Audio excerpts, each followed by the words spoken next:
feel like, well, I know this. There are a lot of people that don't think about retirement until it's time to retire.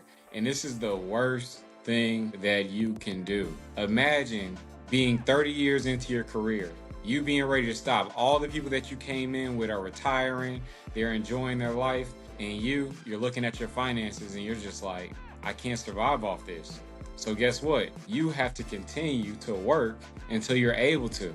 Planning in the beginning can help you with this, okay? Don't sit here and wait. You should be taking advantage of your full employer match. It's free money. You should also not just trust your job, you should be looking at what they have you invested in.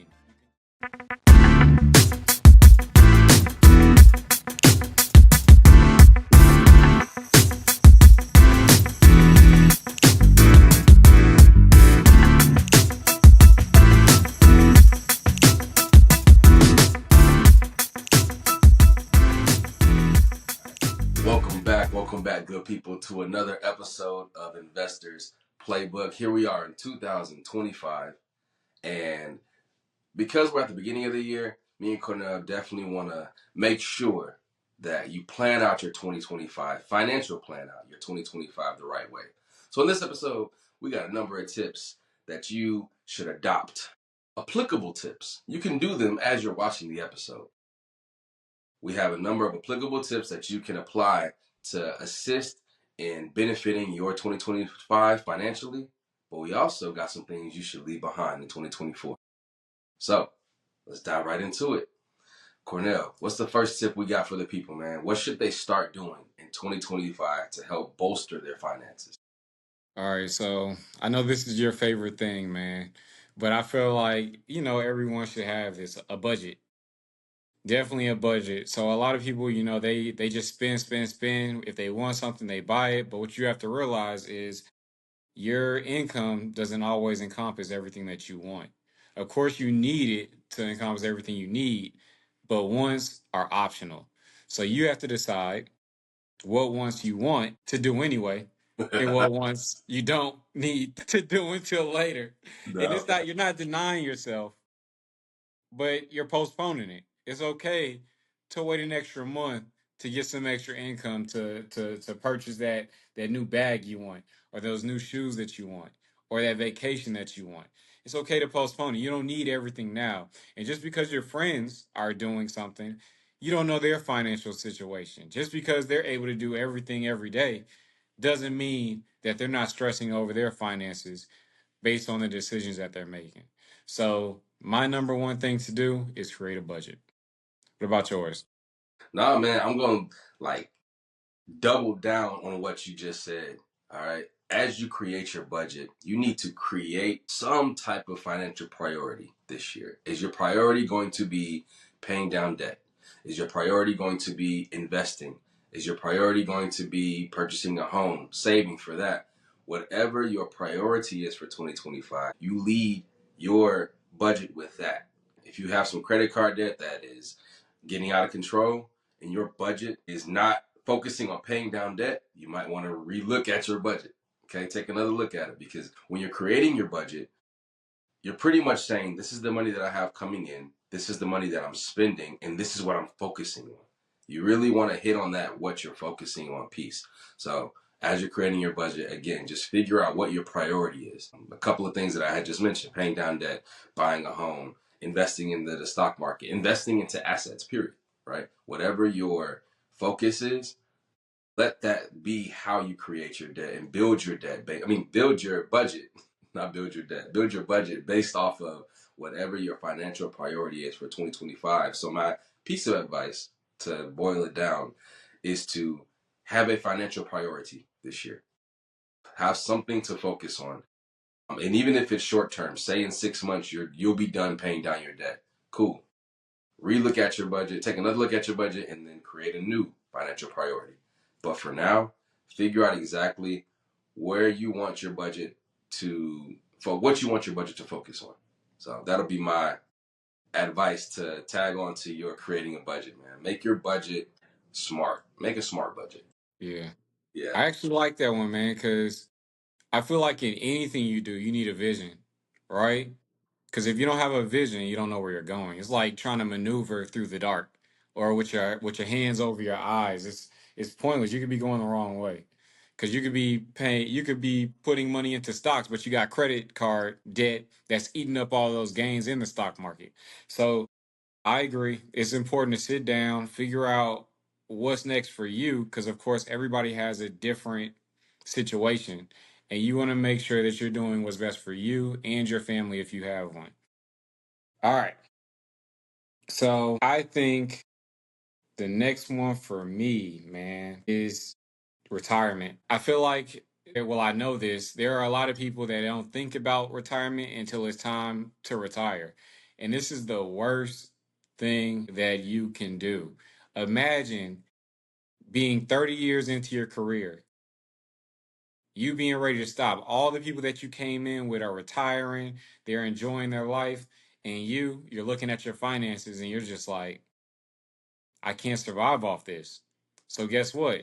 You have to continue to work until you're able to. Planning in the beginning can help you with this. Okay. Don't sit here and wait. You should be taking advantage of your full employer match. It's free money. You should also not just trust your job. You should be looking at what they have you invested in. You can change that. If you have a 403B or a 401k, you can actually go in and make sure that you're in the best investments for you. Okay. And then also, don't just leave it to your employer based retirement. You want to also start an IRA. Depending on your situation, you might need a Roth or a traditional. Of course, if you reach out to us, we can help you in deciphering which one is needed in your situation, your specific situation. But just know you don't want to just depend on your employer based retirement. You also want to create your own. Take matters into your own hand and fund your retirement. Nice. That is very, very important. I was literally on the phone with my niece yesterday, helping her open up a Roth IRA. That's Literally. what's up. Because I was like, we got to get started, man. Like, look, I just called her. I was like, look, are you going to be free in 1 hour? She said, yeah. She was dragging her feet. She was like, all right, can we do it later? I was like, all right, I'm going to give you 1 hour. I'm going to call you back and we're going to open up this account. She said, okay. She said it sounded scary. I'm like, what? I don't know. I don't know what kind of goes through people's minds sometimes when they think about opening up accounts, but that's to what you just said, right? Like we actually help people open up retirement accounts, help them understand that it's not something that's scary, right? Opening an account is step one. You feel me? There are a lot more steps that go into it, but that is why you have me and Cornell that can literally walk you through opening up a retirement account, understanding what assets are good assets to invest in based off of historical data, and then also just setting up automation. That is like one of the keys to investing. It's like a set it and forget it. You press play, and every now it's like putting a turkey in the oven. You bake it. You don't want to keep checking on the turkey because that's you're gonna mess it up, right? So you put it in, you let it cook, but that is what an automation investment plan does for you. You just kind of let it cook, and in a year's time, you check it out, you made $1,000, and it just continues to grow and compound. But so I really like that one. I really like that one a lot for sure. Retirement accounts, retirement is very important, and everyone eventually wants to retire. At least I think so, unless people just want to work until they are no longer here, which I mean, I guess some people want to do that too. But yeah, I'm not trying to be someone who is working for the rest of my life. I would like to retire at a point and enjoy the things that I've worked for. So my next one is going to be I think it's good. It is a good way to save some money is to do a subscription audit. See what you have signed up for this year. What are all the things, all the services that you signed up for, all of the $7.99, $12.99, $79.99 yearly things, because they can come out of nowhere, right? You can forget that you signed up for something a year ago, and then February 2nd, they hit you, your credit card has been billed $89.99, but you forgot you signed up for it a year ago. So do a a quick check of all the subscriptions that you are currently signed up for. And one way to do that is to review either your credit card statements. A quick way to do it is to just go to the Apple Store or go to the Google Play Store and see what you're signed up for. Because a lot of people sign up through their subscriptions through their Apple Store or their Google Play Store. But that's not going to show you everything. You also want to look at what you spent your money on last year just to see if there are any yearly subscriptions that are coming up, and then also just your monthly subscriptions. Are there things that you don't even use anymore that you're not noticing coming out of your checking account or that your credit card is paying for? Those little 8.99s and 12.99s. When's the last time you opened up that app? You know what I mean? So I think doing a quick subscription audit to make sure that you are using services that you're paying for and you are unsubscribing from services that you are not paying for is a good financial habit to add to going into 2025. Just some ways to save, money that you could potentially invest. That's what I think. Yeah. Yeah. What I about you? think I think that's important, man, because I do forget about subscriptions, especially like new subscriptions. When you got that trial, I'm and telling then you. the next 2 or 3 months they hit you with that bill. It's like, dang, what is this? And you gotta do some research because they don't even name it. This Mm-mm. the thing that you that Mm-mm. you yeah, it's crazy. And then They you make gotta it find real out what it vague. is. What's up? Yeah. So they make it real vague. They don't want you to immediately identify it and unsubscribe. You got to look for it, bro. These It'll say companies, man. Google. Yeah. It'll it'll say Google and then a number, and then you got to figure out, Hmm. okay, what is this? So yeah, I think another big one, pay off the high interest debt. So I met Hmm. a lot of people that use that Affirm, Pay Later, and stuff like that. That is eating your income up, and it's crazy. It's crazy. If you can't afford it, don't buy it. Yeah. If you can't afford it, don't That's buy it.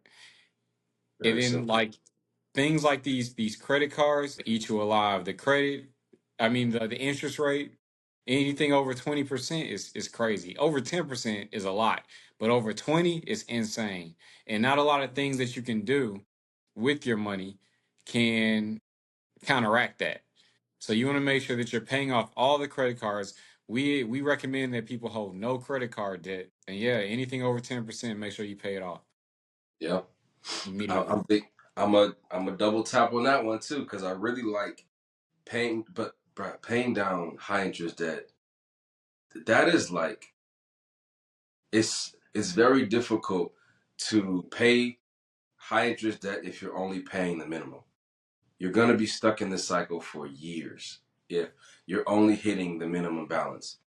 I mean, the minimum payment, right? That's why they have things like the debt snowball and the debt avalanche. You need to create a plan to pay down this debt.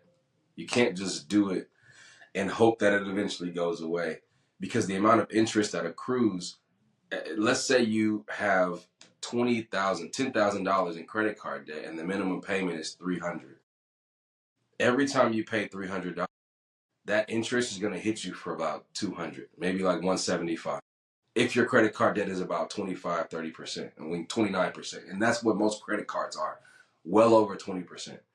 So you get stuck in this cycle of putting roughly $100 on this $10,000 balance every month because every time you put the minimum balance, they hit you with almost two-thirds of interest, and you're just stuck in this cycle over and over again. Doing things like having a debt avalanche plan or a debt snowball plan, I think debt avalanche is better because you want to tackle the high interest before you tackle the smallest balance that might have a lower interest. But that is very important. We don't want that to be a dread for people going into 2025. Take control of that. And at the same rate, I want to give another recommendation in regards to credit cards. Take control of your credit card interest rate, right? If you have a credit card interest rate that's over 20%, think of ways that you can potentially either move that credit card balance to a zero interest credit card. Think of ways to, or you can call the credit card company, see if they have any um, like programs that can lower your interest rate for a time while you pay it off. I know Amex has a really good one where I think it lowers your interest rate to like 7% while you pay down the debt. So you got to call these credit card companies and see what they have for you. And if they don't have anything, then look up zero interest credit cards. You have some zero interest credit cards that can go as far out as 20 months, giving you a lot of time to pay down that money. And you can avoid all those interest rate charges. So I think that taking control of your credit card interest rate is important and not just letting it fester. Sitting with a 27% interest rate and doing nothing about it. You know what I mean? Like that is what we need to get rid. We can't do that in 2025. We got to take control of it, and there are ways to do that. On top of paying down the high interest debt, look into ways to shift your credit card interest rate. The ability to take control of that. So that'd be another one. You got any more for him? All right, that's it for the dues, man. Okay. I have nothing else for the dues. Okay. But what I do have are some things that you should not do. Okay. Okay, so we talked about I think six things that you should do. Mm-hmm. So now we're going into the things that you don't do.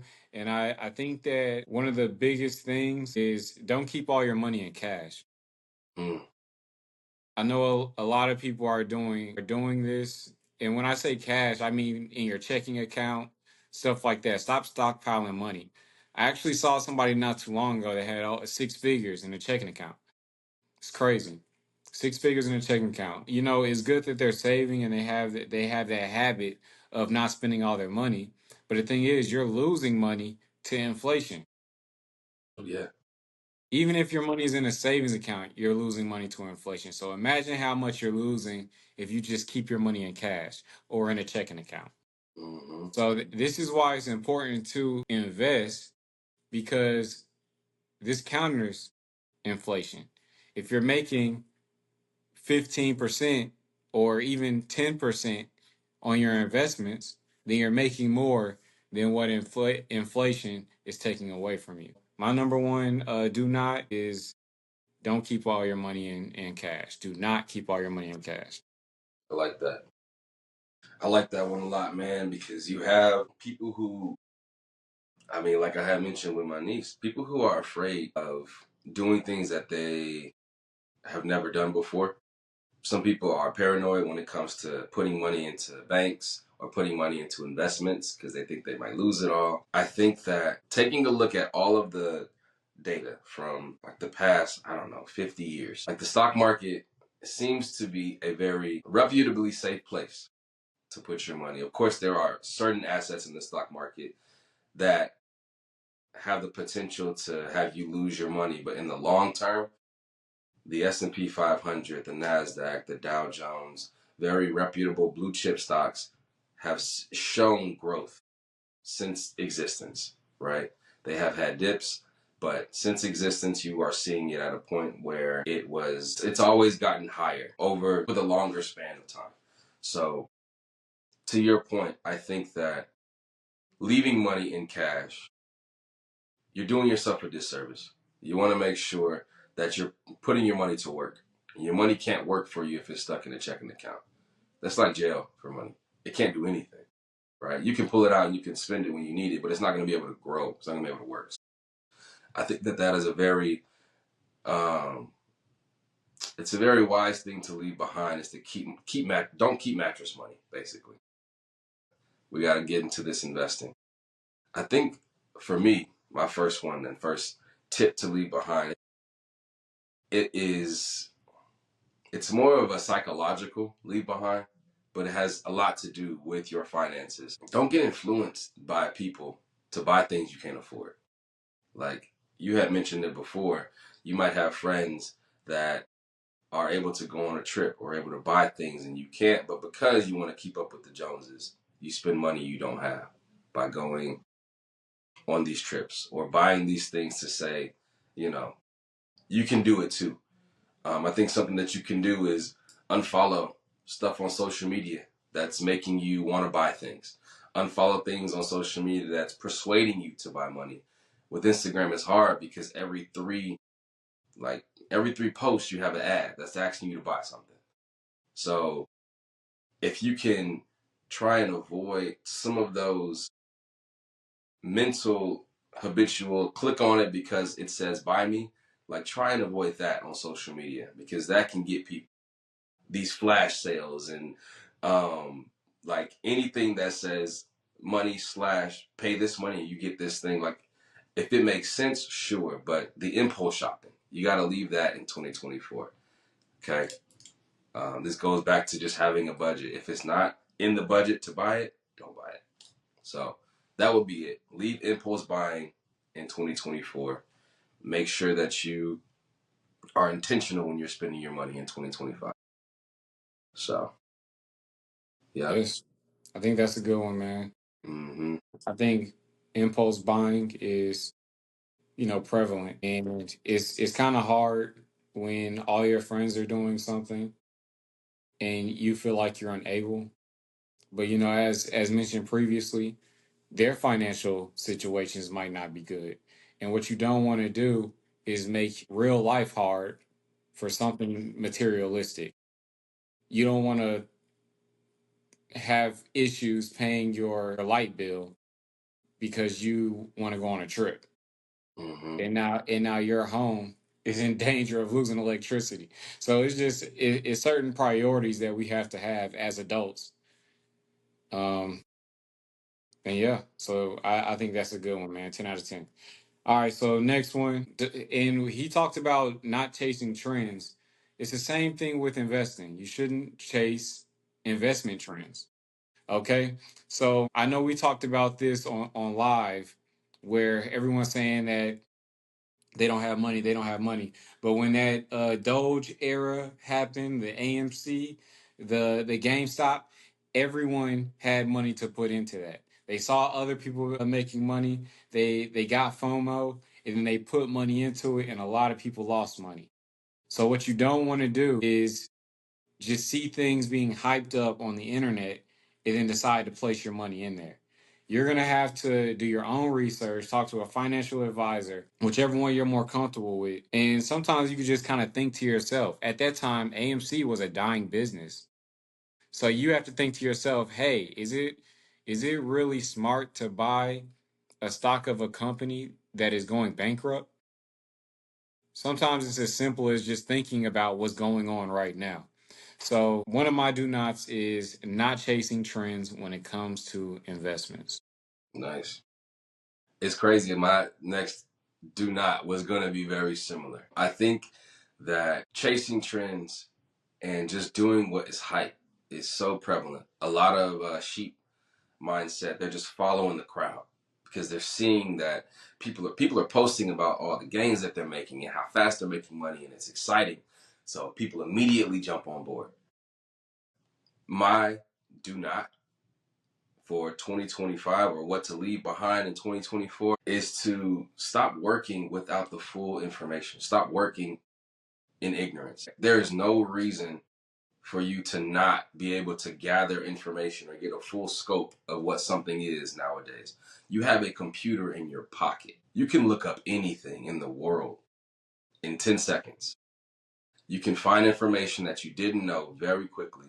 So the idea of I didn't know, when you have time to sit and understand and analyze before buying an investment, that excuse has to go away in 2025. I mean, it should have went away in 2024, but that excuse has to go away in 2025. The idea of not knowing something or just being able to not do the research on your own, let that go. Let that ignorance or just the ability to not be self-sufficient and be able to do your own research, let that go. Let that stay in 2024. Correct? Because you have the ability now to, if something does come your way, because now people are talking a lot about these meme coins, right? Bitcoin is doing very well, and a lot of the altcoins are doing pretty well. But now you have meme coins that are coming out the woodwork, and people are making, I don't know, 1000x% because they're riding this hype of cryptocurrency, but you have to make sure that you're doing your due diligence, because you can be banking on this one coin doing well and putting your last $700 in it. You probably bought at the top, and it could go right back down, and that 700 is now gone. It could just go away. It can never come back again. So you got to make sure that you do your own due diligence, do your own research, and don't blame I didn't know. Don't let that be an excuse in 2025. All right. Do some research before doing any type of investing, especially if it's something that sounds risky. Dog with hat coin. Come on. Let's just take a step back and think about what you're actually investing in. You know what I mean? But yeah, that'll be my don't bring it to 2025, or do not this year, is don't be ignorant. Don't willfully be ignorant. Yeah. That kind of goes into my last one, man. My last one is do not stay on the sidelines. Do not stay on the sidelines. And the reason why I picked this one is because there's so much information out here. As Deshaun said, you have a computer in your pocket. Take it out, go on Google, follow the right things on Instagram. What does your algorithm look like? Mm. Okay. You see what I'm saying? Because that feeds what you're looking at when you're on your phone. Okay. And that's important. Because does what you see motivate you or does it distract you? The choice is yours. Choose wisely. I like that, bro. I like that, bro. Honestly, that's a good way to end it, bro. I think that takes the cake, bro. That takes the cake. You We don't want gonna to give your last one? I didn't have a last one. That was it. That was it. I think that's good, bro. I For think sure. so. Yeah, man. Look, if you are watching this episode, we gave a bunch of do's and do nots for 2025. Financial do's and do nots for 2025. Rewind it. Go back and look at it. And as we're saying it, I mean, you could literally do some of them while watching the video. Okay. So we wanted to make sure that this was applicable, and we want you all to get ahead of it as soon as possible, meaning as you're watching this video right now. Go back and do some of those things. Clean up your algorithm, open up a retirement account, do a review of your spending. Like, these are things that you can apply to your life right now. So, yeah, we want everyone to have a successful financial 2025. So, every week, we're going to come at you and make sure that we are dropping information that we think can benefit you financially. So, we appreciate y'all for listening. Appreciate y'all for tuning in. And we're going to catch y'all next week. Peace out.